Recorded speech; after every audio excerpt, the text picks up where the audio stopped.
Okay, so this is going to be the last video for today. I'm going to talk about what went wrong with the Butterworth filter example during class. Alright, so there are a couple of ways in which you can write the h of z equation. You can write it as a summation of z to the minus I terms and b to the I, and then 1 minus the summation from j is equal to 1 to q of a of I z to the minus j. I'm sorry. Yeah, a to the j, z to the minus j. You can also write it in this form, which is k times the product of 1 minus beta z to the minus 1, divided by the product of 1 minus alpha z to the minus 1. You can also write it in this form, which is k prime, just some different dc, times the product of z to the minus bi, divided by the product of z to the minus alpha I. Now, in many situations, these two, the beta and the alpha values, will be the same. But if you have a different order on the numerator and denominator, when you factor out the z's, there could be a lone z hanging out. And so they won't be quite exactly the same. The k's should almost always be exactly the same. I can't actually think of an instance where they're not, but I wanted to make sure to differentiate with some k value. So, the problem that we made in class, the main problem that I made, I started solving for this guy, and then in the middle of my derivation I switched to this guy. And then the second problem that I had actually given this negative sign to you as a positive sign. So go back to your notes and make sure that in this form, this is a negative sign. So that was a mistake that was in the text. Alright, so I'm going to go through this real fast and show where we should have been with this when we were in class. So, if we start off and we're going to use this one, we're going to do pole zero matching with this guy, and that will correspond to the examples that I did earlier in these videos. Alright, so from the steps that we had before, the first thing was to find the pole zeros in the S domain, and the second thing was substitute those into the Z domain. So we know the poles, marker's not that great,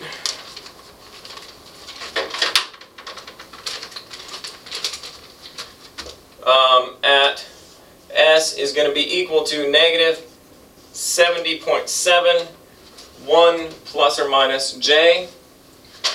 Alright, so now we can take that information and we also know that Z is equal to E to the 2 pi S divided by omega S. This is equivalent to what we had said before. I'm just substituting in the omega S. Therefore, we know that Z pole 1 is going to be equal to E to the 2 pi times negative 70.7 times 1 plus J divided by 650. So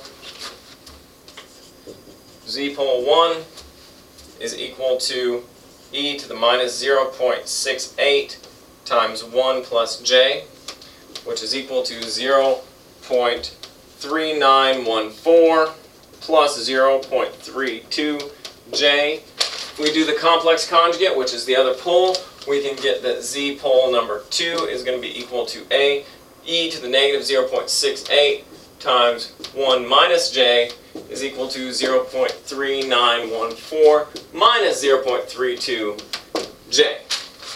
Therefore, what we want to do is substitute them in this form. That's where I messed up. I switched forms in the middle of the derivation. I started with this one and then switched to the other one partway through. That's why there was the inversion and the negative signs and everything was all messed up. So, Z minus alpha is equal to 0 at Z is equal to Z pole 1. Therefore, we can say that, substituting this in there, we can say that Z is equal to alpha when we have it in this form, right? negative other side. Therefore, we can say that alpha 1 is going to equal e to the minus 0.68 times 1 plus j. And we can say alpha 2 is going to be equal to e to the minus 0.68, 1 minus j. Now, the DC offset. So for the DC offset, because this is a low-pass filter, so that we know that the maximum value is going to be obtained at omega is equal to 0. So for the DC offset, for a low-pass filter, which that's what we're working on right now. If it's a band pass, you have to find the omega at the middle of the band. If it's a high pass, you have to find the omega at the top of the pass band. So for a low-pass filter, we can say omega is equal to 0, or we can say, let me see, how did I do it? H of S, the absolute value of H of S, where S is equal to 0, is going to be equal to 0.0158. This is what we found from our Bode plot, putting it in the standard form and taking, this is before we took the 20 log, so this is not in dBs. Therefore, what we want to do is bring that into the H of Z domain. So H of Z is going to be equal to some beta value in the numerator times Z minus alpha 1, Z minus alpha 2. And what we want to find is the Z location where S is equal to 0. We know that Z is equal to e to the 2 pi s divided by omega s, so e to the 0 is equal to 1. So therefore, H of 1 is going to be equal to beta divided by 1 minus alpha 1, 1 minus alpha 2 is going to be equal to zeta is 1 is the same thing as S is equal to 0. S is equal to 0, the magnitude of that is 0.0158. So we can say that the magnitude of this is going to equal 0.0158. We can solve that out, and it turns out that beta is equal to 0.0075. So that's the DC offset that we're going to get in the discrete time domain. So now we know beta, we know alpha, and this is the form that we're writing it in. This form is very similar to the original form that we had, which was the H of S is equal to, let me go back to the beginning. H of S is equal to 158.6 divided by S plus 70.7 times 1 plus J times S plus 70.7, 1 minus J. So it's the same thing. It was a constant divided by 2 poles.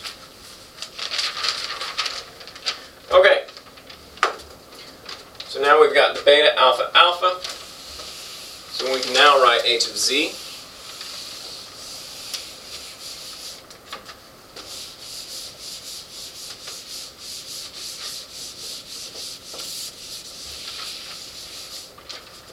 So we can say that H of Z is going to be equal to 0.0075 divided by Z minus E to the negative 0.68 times 1 plus J times Z minus E to the minus 0.68 times 1 minus J.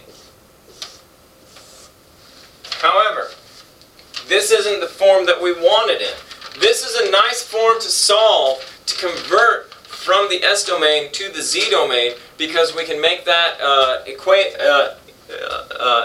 where Z is equal to alpha, because that's it.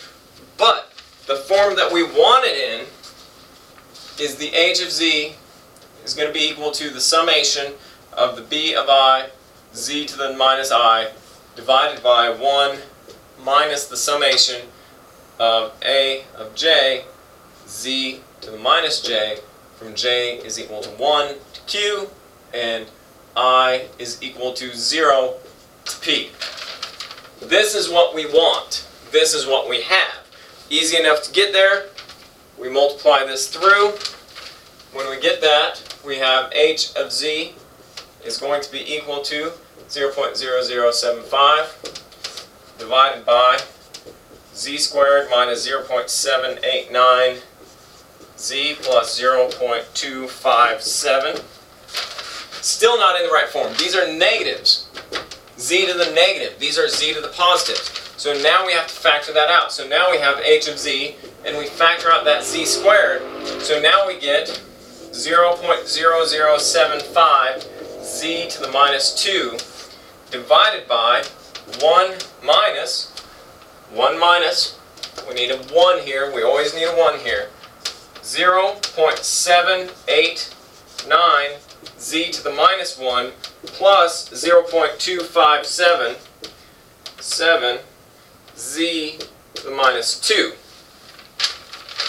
Alright, now if we look at this, we can do a inverse and find the transfer function for this. And so we can do that because we know h of z is equal to y of z divided by x of z. And so if we do the inverse Laplace transform of both of these, distribute that over the whole thing, we get y sub n minus 0.789 y sub n minus 1. We're multiplying this over here, and we're collecting the z to the minus 1s as time delays, plus 0.257 y of n minus 2 is going to be equal to the z comes up here, or the x of z comes up here, and so equals to 0.0075 x of n minus 2. Okay, so we're back in this situation again, where on this side we have an n minus 1, we have an n minus 2. On this side, we start out with an n minus 2. These are wasted delays, because this is linear and time invariant. So we can take these delays out and not affect the output of the system. Why can we do that? It's because we have this structure again. Let me draw it one more time. X of n goes in, it gets multiplied by the b of 0 term. This gets put through a z to the minus 1. This gets multiplied by a b to the 1 term. This gets put through a z to the minus 1 delay. It gets multiplied by a b to the 2. And this comes out into a summation block. This comes out into a summation block. This goes into that sum. This goes into that sum. This goes over to the other side. And again, we have a summation block going out to the y of n.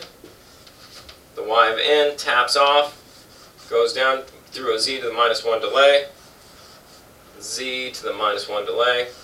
This goes into a multiplier with a of 2.